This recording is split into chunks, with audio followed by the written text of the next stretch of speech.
오늘 귀한 기도 내려온 찬양 참 감사합니다. 날마다 숨쉬는 순간마다 저와 제 아내가 이 찬송을 참 좋아하는데 오늘 그 찬송을 불러주니 더 힘이 납니다. 주의 은총이 임하심을 믿습니다. 아멘. 참 많은 비로 우리나라 전국이 참 힘든 순간순간들을 지나고 있는데 주의 긍휼과 자비가 우리 땅에 있음을 믿습니다. 자, 우리 모든 늘 겸손한 마음으로 하나님의 은혜 아래 있음을 늘 감사하고요. 내가 재난 중이라도 그들을 위하여 기도할 것이다 그랬는데 수해로 인해서 힘든 우리 동포들을 위해서도 우리가 많이 기도하고 또 함께 해야 될 줄로 믿습니다. 오늘 말씀에 우리가 함께 은혜를 나눕니다. 유럽의 일단의 부자들이 동방으로 이제 여행을 떠났습니다. 그들은 이 여행을 성공적으로 하기 위해서 이 오리엔탈, 이 동방을 잘 안다는 레오라고 하는 아주 특출난 한 하인을 특별히 대동해서 그들이 여행을 떠났는데 이 여행을 떠난 이 부자 여행단은 서로가 리더가 되겠다고 주도권을 쥐겠다고 자존심 싸움, 헤게모니 싸움을 아주 신경전을 많이 펼칩니다. 이런 싸움 중에서도 이 레오라는 하인이 얼마나 지혜롭게 대처하고 갈등을 잘 이렇게 해결하면서 묵묵히 자기 일을 함으로 인해서 그 여행이 나름 순조롭게 진행이 되는데 그러던 어느 날 갑자기 이 레오가 하인이 사라졌습니다. 서로 리더를 자처하던 이 부자들은 레오가 사라지자 할 수 있는 것이 아무것도 없었습니다. 그래서 그들은 서로 나누어서 레오가 어디가 있는지 그 레오를 찾느라고 그냥 분주하게 다녔고 결국 찾지 못하고 그들의 여행은 그대로 끝나버리고 말았습니다. 모두가 리더를 자처하던 모임에서 진정한 리더는 바로 가장 낮은 상태에서 그들을 섬겼던 레오가 진정한 그들의 리더였다는 것을 이 부자 여행단은 다 마음으로 깨달으면서 그들은 쓰린 가슴을 안고 각자의 길로 가버렸다 하는 거예요. 이게 헤르만 헤세의 동방순례라는 그 이야기의 소설에 나오는 이야기입니다. 예수님께서는 큰 자가 되기 위해서는 작은 자가 되어야 한다. 그래서 섬겨야 한다. 라는 말씀을 우리들에게 늘 하십니다. 오늘 본문에서도 최후의 만찬 석상에서 주님께서는 당신의 몸, 당신의 피, 이거를 상징하는 떡과 포도주를 떼어서 제자들에게 나누어 주고 먹게 함으로써 당신께 주시는 십자가의 의미를 제자들에게 가르칩니다. 그리고 오늘 본문에는 나오지 않지만 요한복음에 나오는 대하에 물을 떠다가 제자의 발을 씻기는 그런 본을 그 최후의 만찬 석상에서 우리 주님이 하셨습니다. 저는 지난주에 이어 이번 주에도 이 말씀을 좀 더 깊이 묵상하면서 주의 말씀을 따르는 이 땅의 모든 교회들, 모든 성도들, 우리 모든 주의 자녀들이 세상 사람들처럼 서로 높아지려는 것이 아니라 다만 겸손함으로 먼저 섬기고 먼저 낮아지고 먼저 주의 뜻을 알고 먼저 주님의 말씀을 배우고 그리고 주를 찬송하면서 십자가의 길 가시는 주의 뒤를 따라가는 그런 성도로 설 수 있기를 주의 이름으로 축원합니다. 아멘. 오늘 말씀에 우리가 너무나 잘 아는 말씀, 예수님께서 드실 때 떡을 떼어 제자들에게 주시며 받아 먹으라. 이것은 내가 내 몸이다. 잔을 가지사 축복을 하시며 나누어 주시며 말합니다. 너희가 다 이것을 마시라. 이것은 죄 사함을 얻게 하려고 많은 사람을 위하여 흘리는 피, 나의 피다. 내가 포도나무에서 난 것을 이제부터는 아버지 하나님 나라에서 새 것으로 마시기 전까지는 앞으로 다시는 포도주 마시지 않겠다 등등의 말씀을 오늘 말씀에서 하십니다. 누가복음 22장 19절에는 이 말씀을 딱 집약을 해서 이렇게 말합니다. 또 떡을 가져 감사하기도 하시고 떼어 제자들에게 주시며 이르시되 이것은 너희를 위하여 주는 나의 몸, 너희가 이것을 행함으로 나를 기념하라. 이 말씀이요,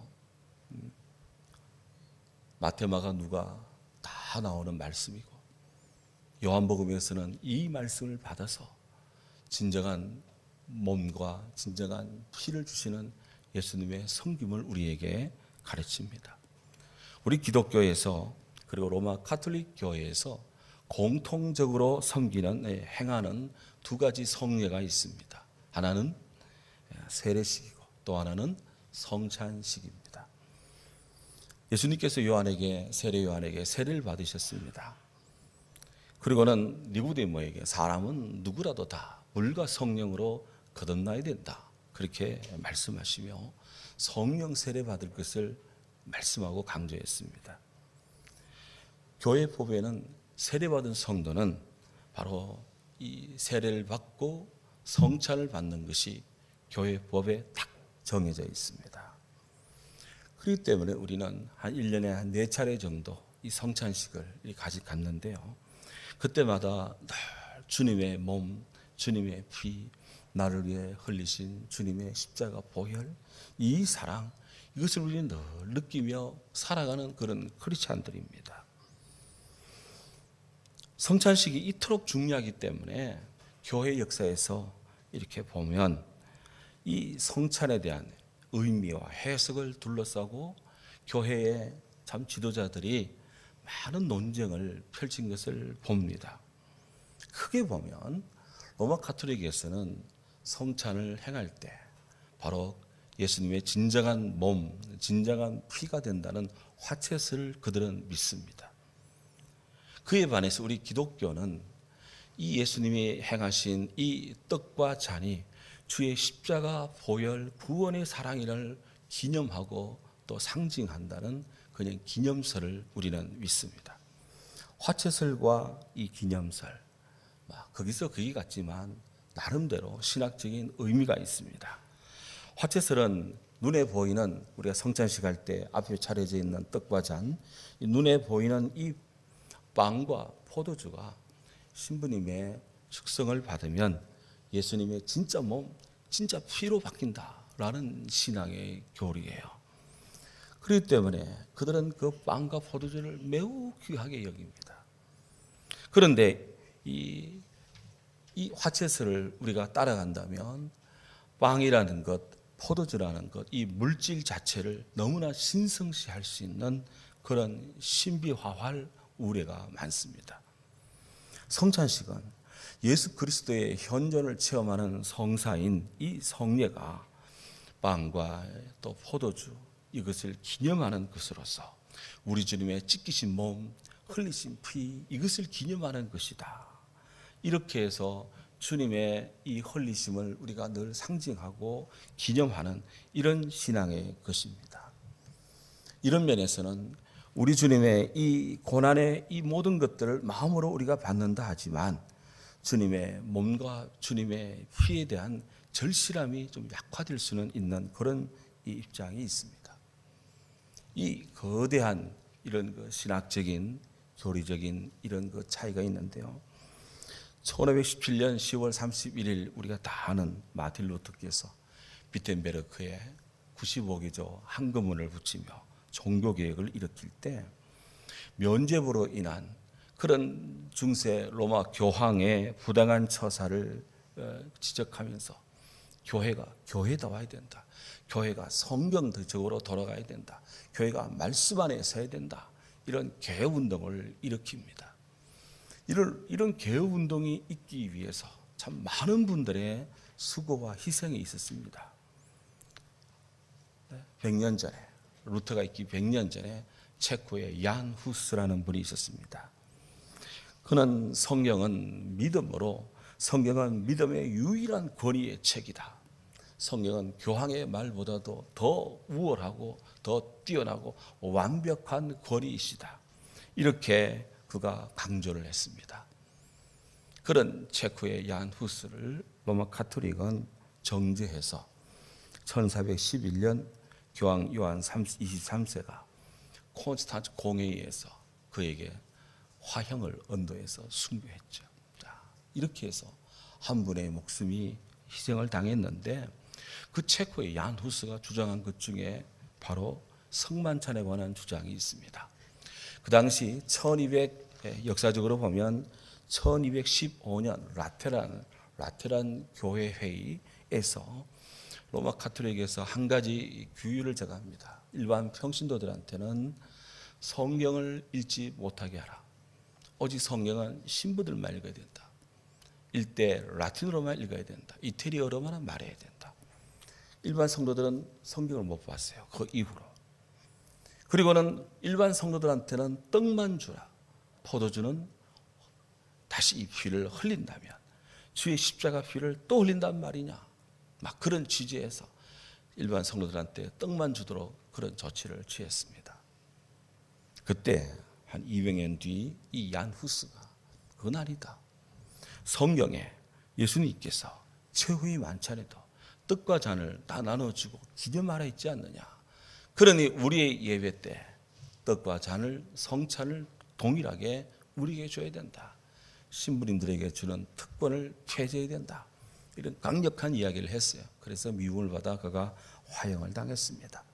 떡만 주는 성찬을 일종 성찬이라고 그러고 떡과 포도주를 같이 먹는 것을 이종 두 가지 종류의 성찬이다. 그렇게 말을 하는데 그렇게 해서 이 얀 후스는 이종 성찬, 떡과 포도주를 달라. 그렇게 외쳤고 체코의 교회는 얀 후스의 를 지지하면서 그들의 예배 때는 떡과 포도주를 함께 드는 성찬을 거행했습니다. 그래서 체코 교회의 상징은 십자가가 아니고 성배입니다.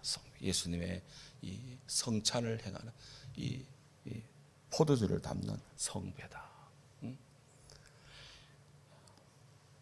이런 전통이 우리 기독교 운동에 영향을 줬습니다. 그렇게 해서 종교개혁 당시에 이 교회를 이끌었던 마틴 루터 그리고 쯔빙글리 이런 분들도 이 성찬개혁 운동을 펼쳐갔는데 루터 같은 경우에는 성찬을 할 때 축복의 기도를 하면 빵의 실체는 그대로 있지만 눈에는 안 보이는데 예수님께서 이 성찬에 임한다 라고 해서 공제설을 주장했습니다. 그래서 떡과 포도주 안에 떡과 포도주 아래에 떡과 포도주와 함께 예수께서 임하신다 라는 이 화채설을 약간 변형한 공제설을 이야기했어요. 그에 반해서 쯔빙글리 스위스의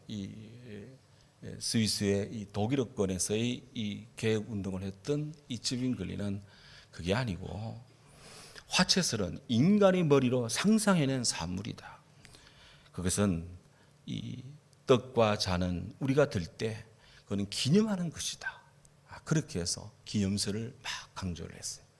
같은 이 종교개혁 운동을 하는데 루터는 공제설, 쯔빙글리는 이 기념설을 하니까 이 기독교 우리 성도들이 좀 뭔가 좀 헷갈리잖아요. 그래서 두 분이 좀 화해를 좀 하고 뭔가 좀 함께 의견을 좀 나눠봐라 해서 1529년 10월 1일부터 4일 사이에 마르부르크라는 지역에서 양자가 모여서 루터와 쯔빙글리가 모여 회담을 했습니다. 그런데 다른 것은 다 이해가 됐는데 마지막 부분에 있는 이 성찬 부분에서 양자가 화해가 되지도 않고 합의도 되지 않아서 결국은 마르부르크 회담이 결렬되고 말았습니다. 참 하나님 말씀을 보다 정확하게 해석하려는 그 신학자들의 확고한 신념, 그것은 우리가 인정을 하지만 그 결과는 너무나 참담했다라는 거예요. 결국 프로테스탄트 우리 기독교회가 너무나 많은 교파로 나누어지는 단초가 되는 계기가 됩니다. 그래서 많은 교단이 이렇게 있는 것은 루터와 쯔빙글리가 이때 그 성만찬에 관한 이 교리를 같이 생각을 합의를 못했기 때문에 그런 것이다. 참 가슴 아픈 이야기입니다. 예수님께서는 어쨌든 떡과 잔을 제자들에게 나누면서 너희가 이것을 행할 때마다 나를 기념하라, 그렇게 말씀을 했어요. 모두에도 말씀드렸지만 오늘 이 마태복음 26장에는 나오지 않습니다. 예수님이 이 최후의 만찬을 가질 때 어떤 일이 또 있었느냐. 요한복음 13장 4절에서 20절 사이에 보면 이 최후의 만찬이 다 끝났을 때 예수님께서 자리에서 일어나셨습니다. 그런 다음 당신의 겉옷을 벗고 수건을 가져다가 허리에 두르고 대야에 물을 떠다가 제자들의 발을 씻기기 시작했습니다. 발을 씻깁니다.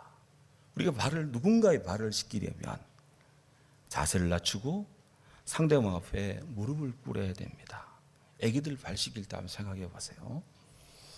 이 발을 씻긴다, 다 큰 어른들이 발을 씻긴다 라고 할 때 그것은 아랫사람이 윗사람에게, 신분이 낮은 자가 신분이 높은 자에게 막 그런 행위를 하는 것, 옛날 봉건시대 이해갈 수 있는 행동들입니다. 그런데 스승이 제자의 발을 씻긴다, 이것은 통상의 범주를 넘어서는 것입니다. 그런데 우리 예수님께서는 제자들이 만류에도 불구하고 제자들의 발을 씻깁니다. 왜? 세상에 있는 자기 사람들을 사랑하시되 끝까지 사랑하시기 때문입니다. 드디어 베드로 차례가 되었습니다. 베드로가 말합니다. 주님께서 제 발을 씻기시렵니까? 그때 예수께서 말합니다. 내가 하는 일을 지금은 너희가 알지 못하나 나중에는 알게 될 것이다. 베드로, 아닙니다. 절대 제 발을 못 씻깁니다.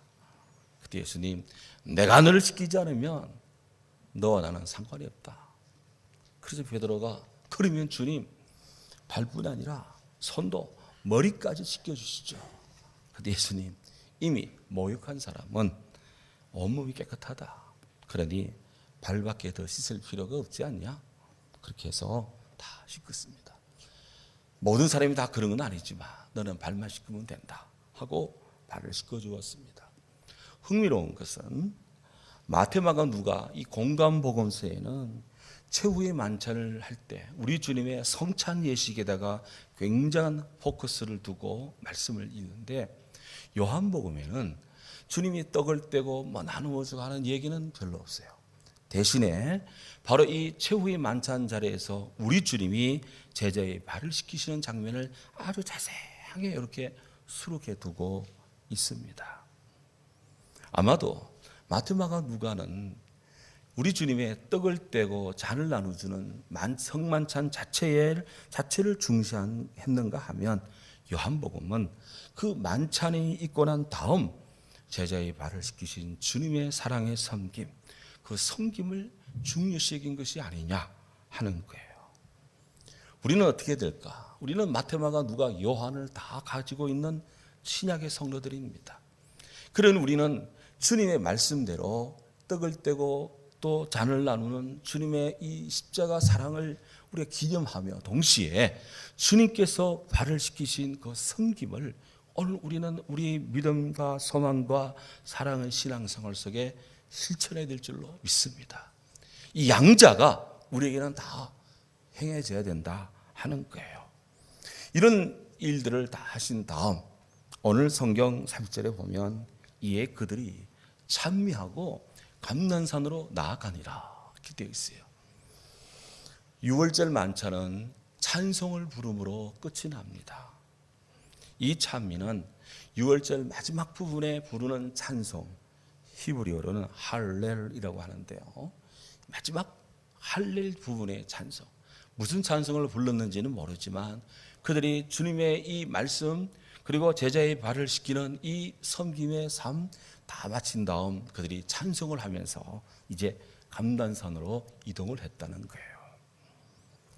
우리 성도가 부르고 성도가 드리는 이 찬양은 기도로 시작한 일의 결론입니다.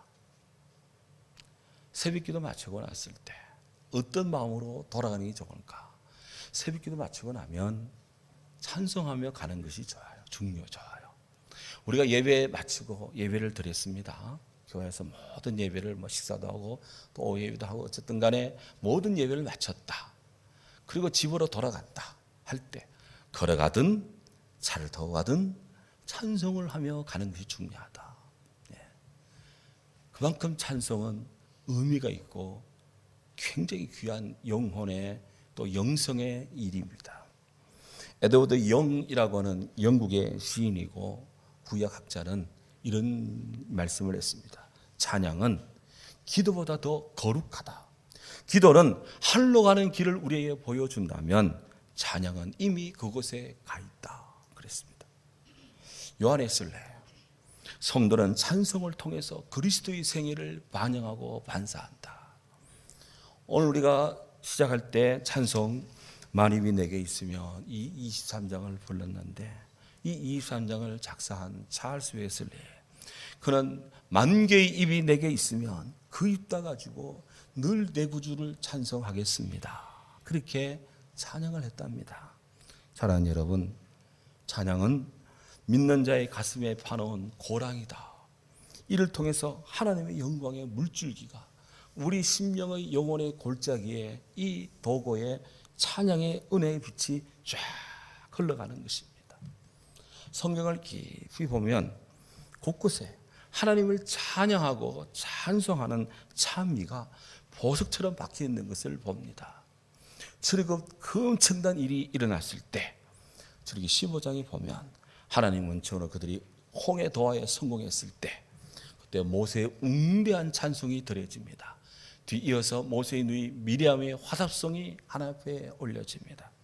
사사기 5장에 하나님의 은혜를 입어 정말 극적인 승리를 거둔 최초의 여자 사사 드보라, 그녀가 이스라엘의 승리를 감사하는 찬송은 정말 감동적입니다.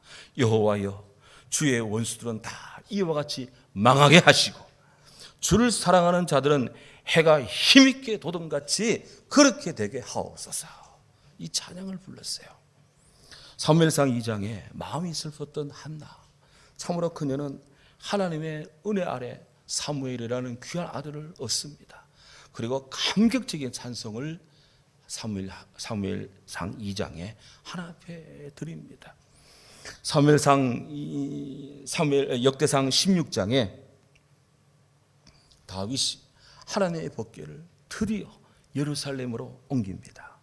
그 후에 아삽과 그의 형제를 세워서 먼저 하나님 앞에 감사드리게 한 다음 그가 직접 찬양시를 썼습니다. 이렇습니다.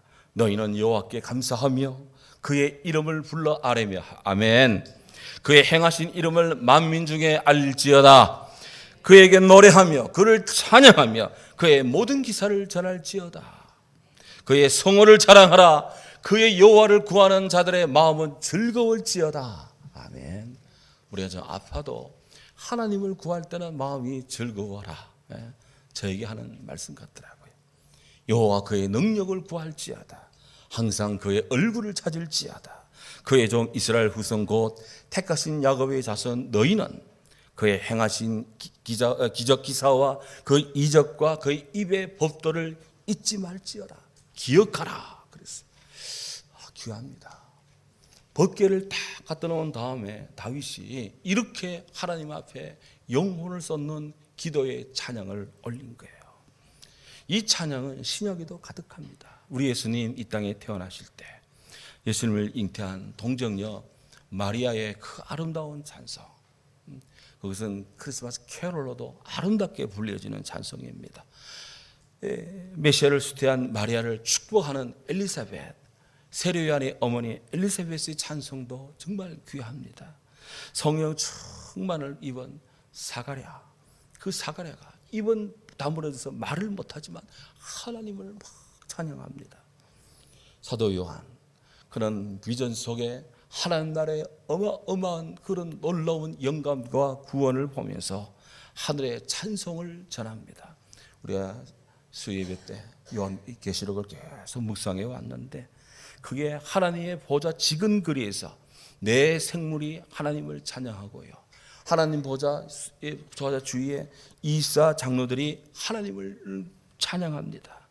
그들이 말합니다. 찬송과 존귀와 영광과 능력을 세세토록 돌릴지어다. 아멘.